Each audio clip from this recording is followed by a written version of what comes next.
Hello everyone, welcome to my class. இன்னைக்கு கிளாஸ்ல நாம பார்க்க போற topic Sonnet 86 from first PG Shakespeare Studies paper. Okay, so இதில் பார்த்தீங்க அப்படின்னு சொன்னால் ஆல்ரெடி சானட் 12ம் சானட் 65ம் நம்ம சம்மரி கொடுத்தாச்சு. அதுக்கான லைன் பை லைன் அனாலிசிஸும் கொடுத்தாச்சு. சானட் 86க்கும் லைன் பை லைன் அனாலிசிஸ் முடிச்சிருச்சு. இந்த கிளாஸில் நாம் பார்க்க போகிறது ஒரு சம்மரி மட்டும்தான். Okay, before we get into the class a kind request, நம்ம சேனல் இன்னும் சப்ஸ்கிரைப் பண்ணலைன்னா சப்ஸ்கிரைப் பண்ணுங்க, உங்க ஃப்ரெண்ட்ஸ்க்கும் ஷேர் பண்ணுங்க, சஜஸ்ட் பண்ணுங்க. Thank you. Introduction. Shakespeare's Sonnet 86 explores themes of rivalry, inspiration and love. So 86 theme பார்த்தீங்க அப்படின்னா ரைவல் போயட் வந்துருவாரு. ரைவல்ரினா ஒரு போட்டி, சரிங்களா? இன்ஸ்பிரேஷன், அதே மாதிரி ஒரு அந்த தாக்கம்னு சொல்லுவோம் இல்லையா, ஒருத்தர்கிட்ட இருந்து நம்ம இன்ஸ்பயர் ஆகுறதுன்னு சொல்றது, அதுதான் தாக்கம். ஒருத்தர் நம்மளுக்குள்ள ஏற்படுத்துற தாக்கம், அதை பத்தியும் பேசுறாங்க. காதல் பத்தியும் இந்த பாட்டுல காதல்னா இந்த இடத்துல அன்பு பத்தியும் பேசப்பட்டிருக்கு. In this poem the speaker reflects on a poetic competitor who seems to possess immense talent and supernatural inspiration. சரி, இந்த போயம்ல ஸ்பீக்கர் எதை பத்தி பேசுறாரு, யாரை பத்தி பேசுறாருன்னா ஒரு poetic காம்படிட்டர். ஃபர்ஸ்ட் 2 போம்ஸ் நம்ம பார்த்த ஃபர்ஸ்ட் 2 போம்ஸும் அந்த அவரோட ஃப்ரெண்ட் பத்தி பேசியிருக்கோம். ஸோ இந்த போயம்ல we are going to speak about the poetic competitor. Okay, ஒரு ரைவல் போயட் வந்துட்டாரு. யாருக்கு? இவருக்கு போட்டியா ஒரு ரைவல் போயட். ரைவல் போயட்னா இவருக்கு போட்டியா இன்னொரு போயட் வந்துட்டாரு. நம்ம போயட்டோட ஃப்ரெண்ட், அவர் வந்து பேட்ரன், அவர் ஒரு ராயல் மேன், ஒரு ஏர்ல். அவர் என்ன பண்றாரு அப்படின்னு சொன்னா அந்த ரைவல் போயட்டுக்கு இம்பார்ட்டன்ஸ் கொடுக்க ஆரம்பிச்சிட்டாரு. இது நம்ம போயட்டுக்கு என்ன பண்ணுது, ரொம்பவே இந்த ஸ்பீக்கர் அந்த போயட்டுக்கு வந்து ரொம்பவே தாங்கவே முடியல. அதுதான் ரைவல் போயட்டை பார்த்துதான் இந்த ரைவல் போயட்டை பத்தியும் பேசுறாரு. ஓகே, தி ஸ்பீக்கர் ரிஃப்ளெக்ட்ஸ்னா ஹீஸ் திங்கிங் ஓவர், அந்த போயட்டை பத்தி பேசுறாரு. A poetic competitor who seems to possess immense talent and supernatural inspiration. So அவரை பத்தி என்ன சொல்வாருன்னா, அவர் டேலண்டான ஆளு தான், ரொம்ப கிராண்டா வேர்ஸ் எழுதுறாருன்னு சொல்வாரு. அதே மாதிரி அந்த ஆளுக்கு வந்து நல்ல இன்ஃபுளுன்ஸ் இருக்க மாதிரி தெரியல, சூப்பர் நேச்சுரல், அதாவது கெட்ட சக்திகளோட இன்ஃபுளுன்ஸ்ல தான் அந்த ஆள் எழுதுறான்னு சொல்வார், கோபத்துல சொல்வார். The speaker feels challenged and even defeated by this rival, but ultimately realizes that the true source of creativity is the shared muse, the fair youth. ஸ்பீக்கருக்கு என்னன்னா ரொம்ப சவாலா இருக்கும், அந்த சேலஞ்சா ஃபீல் பண்ணுவாரு with this rival poet. ஆனா he feels defeated by the rival தன்னை தோக்கடிக்கிற மாதிரி கூட ஃபீல் பண்ணுவாரு. ஆனா கடைசியில என்ன ரியலைஸ் பண்ணுவாருன்னா, அவன் என்ன தோக்கடிக்கல, நீங்க தான் அவனுக்கு இம்பார்ட்டன்ஸ் கொடுத்து என்ன தோக்கடிக்கிறீங்க. So true source of creativity நீங்க தான், உங்களை வச்சுதான் எனக்கு என்ன இருக்குது, என்னோட போயட்ரி வந்து நல்லா வெளிவந்துட்டு இருக்கு. ஆனா நீங்க அவனுக்கு இம்பார்ட்டன்ஸ் கொடுக்கறதுனால என்னோட கிரியேட்டிவிட்டிய அமுங்கிடுச்சு, அழிஞ்சு போச்சு. அப்ப ட்ரூ சோர்ஸ் ஆஃப் கிரியேட்டிவிட்டி, மியூஸ்னா த காட் ஆஃப் போயட்ரி. அப்ப என்னோட மியூஸ் நீங்க தான், உங்களாலதான் நான் வந்து எழுதிட்டு இருந்தேன். ஆனா நீங்க இப்போ என்ன பண்றீங்க, அவருக்கு இம்பார்ட்டன்ஸ் கொடுக்கறதுனால என்னால எழுத முடியல அப்படின்னு சொல்லி போயமா முடிச்சிருப்பாரு. ஓகே, அவர் தான் the fair youth, அந்த ஃப்ரெண்டு தான் fair youthன்னு ஆரம்பத்துல இருந்து சொல்லிட்டு இருப்போம். Summary and analysis. The poem begins with the speaker describing the rival poet's work. Poem எப்படி ஆரம்பிக்கும் அப்படின்னா ரைவல் போயட்டை பத்தி தான் ஆரம்பிச்சிருப்பாரு. அவன் பெரிய ரொம்ப கிராண்டா போயம் எழுதுறான்னு தான் ஆரம்பிச்சிருப்பாரு. The metaphor of a proudful sail highlights the rival's confidence and skill. Proudful sail, his proudful sail அப்படின்னு சொல்லி ஆரம்பிச்சிருப்பாரு. அதாவது ஒரு பெரிய கப்பல் மாதிரி அவனோட போயம் இருக்குன்னா ரொம்ப பிரம்மாண்டமா அவனோட போயம்ஸ் இருக்குன்னு சொல்லி ஆரம்பிச்சிருப்பார். His poetry is likened to a grand ship and aimed at winning the favor of the fair youth.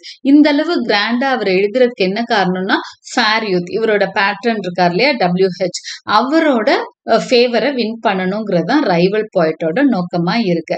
This comparison conveys both the speakers admiration and sense of competition. So இந்த comparison மூலமா அவர் என்ன சொல்ல வர்றாரு, speaker அட்மைரும் பண்றாரு அந்த போயட்டை, ஆனாலும் காம்படிட்டிவாவும் feel பண்றாருங்கிறத நம்ம தெரிஞ்சுக்கிறோம். Okay, the speaker then turns to his own creative struggles. இப்போ அவரை பத்தி முதல் அந்த ரைவல் போயட்டை பெருமையா பேசிட்டாரு. Next is talking about his own poetic creative struggles. தன்னோட கிரியேஷன் இப்ப ரொம்ப சவால்களை சந்திக்குது, என்னால அதிகமா சிந்திச்சு எழுத முடியலன்னு சொல்றாரு. He feels that the rival's talent has stifled his thoughts, burying them before they could flourish. அதாவது இந்த ரைவலோட டேலண்ட்னால, அவர் வருகையினால தன்னோட தாட்ஸ் எல்லாம் அமுங்கி இருக்குதுன்றத ஃபீல் பண்றாரு. அப்புறம் என்ன சொல்வாருன்னா, நீங்களே வந்து நீங்க அவனை பார்த்து சிரிக்கிறதுனாலயே எனக்கு இப்படி போச்சு அப்படின்பாரு. The image of a tomb and womb suggests the death of his creativity. அதாவது மூளைதான் ஒரு கிரியேட்டிவிட்டியோட ஊம்புனா என்னன்னா கருவறை. ஓகே, என்னோட பிரெயின் தான் என்னோட கருவறை. எதோட கருவறை? என்னோட பாடல்களோட கருவறை. ஆனா அதையே நீங்க கல்லறையா மாத்திட்டீங்க அப்படின்பாரு. கல்லறை, டூம்புனா கல்லறை. ஓகே, ஊம்புனா கருவறை. சோ என்னோட கருவறையே நீங்க கல்லறையா மாத்திட்டீங்க, அவனுக்கு இம்பார்ட்டன்ஸ் கொடுத்தனும் சொல்வாரு. This metaphor shows how deeply the speaker is affected by the rival success. Okay, ரைவலோட சக்சஸ் அவரை ரொம்ப பாதிச்சிருக்கு அப்படிங்கறத நம்ம புரிஞ்சுக்கிறோம். In the middle of the poem, the speaker says that the rival's inspiration comes from supernatural forces. அப்புறம் என்ன சொல்வாருன்னா, இந்த speaker வந்து அதாவது இந்த போயமோட ஸ்பீக்கர், போயட்னே எடுத்துக்கலாமே, அவர் வந்து ரைவல்ஸ் இன்ஸ்பிரேஷன், இவன் எப்படி இவ்வளவு நல்லா எழுதுறான்னா இவனுக்கு நல்ல இன்ஃபுளுன்ஸே இல்ல, ஃபுல்லா சாத்தான் தான் அவனுக்கு வந்து கைட் பண்ணுதுன்னு சொல்வாரு. Super natural force, night forces, negative forces தான் அவனுக்கு ஹெல்ப் பண்ணுதுன்னு சொல்வாரு. அதாவது சூப்பர் நேச்சுரல் ஃபோர்ஸஸோட ஹெல்ப்போட தான் அவன் எழுதுறான் அப்படின்னு சொல்வாரு. The familiar ghost symbolizes a spirit that feeds the rival with ideas. அப்போ அதுக்கு என்ன சொல்வாருன்னா ஃபெமிலியர் கோஸ்ட்ன்ற வார்த்தை, அந்த அவனுக்கு உதவுற ஒரு ஃபெமிலியர் கோஸ்ட்னு சொல்லிட்டு ஒரு என்ன சொல்வாருன்னா இந்த நெகட்டிவ் ஃபோர்ஸை பத்தி சொல்வாரு. Okay, this suggest that the speaker reviews his own struggles as more genuine than the rivals borrowed creativity. அப்ப அவர் என்ன சொல்ல வர்றாரு? அவனோட கிரியேட்டிவிட்டி ஒரு நெகட்டிவ் ஃபோர்ஸ் இருந்து வர்றது, ஆனா என்னோட கிரியேட்டிவிட்டி வந்து ரொம்ப ஒரிஜினல் அப்படிங்கிற மாதிரியும் அங்க சொல்ற மாதிரி இருக்கும். Towards the end of the sonnet, the speaker admits the real reason for his failure. ஆனா எண்ட் ஆஃப் த சானட்ல அவர் வந்து எப்பவுமே அவர் அந்த லாஸ்ட் 2 லைன்ஸ்ல ஒரு பிரேக் வைப்பாரு. ஆரம்பத்துல இருந்து ஒரு மாதிரி கண்ணோட்டத்துல போகும் போயம், அந்த லாஸ்ட் 2 லைன்ஸ், அந்த கப்லெட்ஸ் மட்டும் வேற மாதிரி ஒரு ட்விஸ்ட் கொடுக்கும். அப்ப அந்த ட்விஸ்ட்ல என்ன சொல்வார்னா, it is not the rival skill or supernatural aid that hinders him but the fair youth's influence. அப்புறம் என்ன சொல்லியிருப்பாருன்னா, ரைவலோட ஸ்கில்லோ இல்ல சூப்பர் நேச்சுரல் எய்ட், அந்த சாட்டனிக் எய்டோ எனக்கு வந்து பாதிப்பை ஏற்படுத்தல, ஆனா ஃபேர் யூத்ஸ் இன்ஃப்ளூயன்ஸ், எனக்கு வந்து அவன் பெரிய ஆளா இருக்கிறதோ இல்ல அவனுக்கு வந்து அந்த ஒரு நெகட்டிவ் இன்ஃப்ளூயன்ஸ் இருக்கிறதுனாலயும் நான் வந்து என்ன ஆகல, சுணங்கி போகல.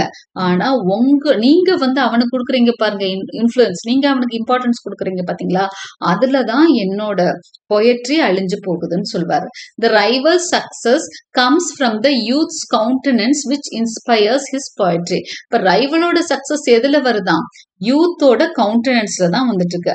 அவரை பார்த்தோன்னா முகம், கவுண்டனன்ஸ்னா ஃபேஸ், அந்த அறிமுகம் தன்மை, அந்த முகம் வந்து பலபலன் ஆகுதான். யாருக்கு? நம்ம யூத்துக்கு. யாரை பார்த்து? ரைவல் பாயிட்ட பார்த்து. இத பார்த்து இவருக்கு மனசு வந்து போயிடுது, நம்ம பாயிண்ட்டுக்கு. அவனுக்கு அது என்ன பண்ணுது? அந்த முகம் வந்து போயிட்ரி எழுத வைக்குது, ஆனா இவருக்கு மனசு வீக் ஆயிடுது. The speaker feels that when the youth inspired the rival, it enfeebled his own creativity. அப்போ அந்த யூத்தோட முகம் யாருக்கு? ரைவல் போய்ட்டுக்கு எனர்ஜி குடிக்குது, என்னைய enfeeble ஆக்குதுங்கிறார், அதாவது week ஆக்குதுங்கிறார். This conclusion shifts the focus from rivalry to the speaker's deep attachment to the fair youth. அப்போ இந்த conclusion அந்த 2 லைன்ஸ்ல என்ன சொல்ல வருவார்? ரைவல் பாயிண்ட பத்தியே பேசிட்டு இருந்தவர் கடைசியில என்ன சொல்வார்னா, ஃபோக்கஸ் அப்படியே மாறும். Rivalry to the speaker's deep attachment, அதாவது rivalry to the speaker focus from the rivalry. அதாவது எப்படி இருக்கும்னா, ஃபர்ஸ்ட் அந்த 12 லைன்ஸும் ரைவல்ரி ஆஃப் த poet, அந்த ரைவல் பாயிண்ட் மேலதான் வந்து ஒரு வெறுப்போட பேசிட்டு இருப்பாரு. Okay, focus from the rival பாயிண்ட்ல இருந்து மாறி எங்க போகுமா? Speaker's deep attachment to the fair youth. அதாவது நான் வந்து உங்க மேல ரொம்ப பிரியமா இருக்கேன். ஆனா நீங்க என்ன பண்றீங்க? உங்க கன்சர்ன அங்க காமிக்கிறீங்க. அதனால நான் வீக் ஆயிட்டேன்னு சொல்றாரு. அப்ப என்ன அர்த்தம்னா, இவரு ஸ்பீக்கர் வந்து ஃபேர் யூத் மேல ரொம்ப அட்டாச்டா இருக்காருங்கிறது தெரிய வருது. So conclusion. Sonnet 86 reveals Shakespeare's complex feelings about love and creativity. So இந்த போயம்ல வந்து அன்பை பத்தியும் எழுதியிருக்காரு, கிரியேட்டிவிட்டி பத்தியும் நிறைய எழுதியிருக்காரு. While he admires the rival's talent, he also struggles with jealousy and self doubt. So ரைவலோட டேலண்ட்டை ஒத்துக்கிறாரு, அதே சமயம் ஜெலசியும் அவர்கிட்ட பார்க்க முடியுது, செல்ஃப் டவுட் தன்கிட்ட ஏதோ குறையுதுன்றதையும் உணர்றாரு. This sonnet remains a powerful reflection on the nature of inspiration and the vulnerability of creative process. So இந்த sonnet பார்த்தீங்கன்னா ஒரு ரிஃப்ளெக்ஷன் தான், ஒரு எண்ண ஓட்டம் தான். நேச்சர் ஆஃப் இன்ஸ்பிரேஷன், அந்த எதை பத்தியதுன்னா இன்ஸ்பிரேஷன் எங்க இருந்து கிடைக்குதுன்றத பத்திய ஒரு பாடலாகவும், வீக்னஸ் ஒரு கிரியேட்டிவ் ப்ராசஸ் எப்ப வீக் ஆகும் அப்படிங்கறத பத்தியும் எழுதியிருக்கிறது தான் இந்த poem 86. Okay, so hope you like my explanation. Like and subscribe for more such videos, and thank you for watching.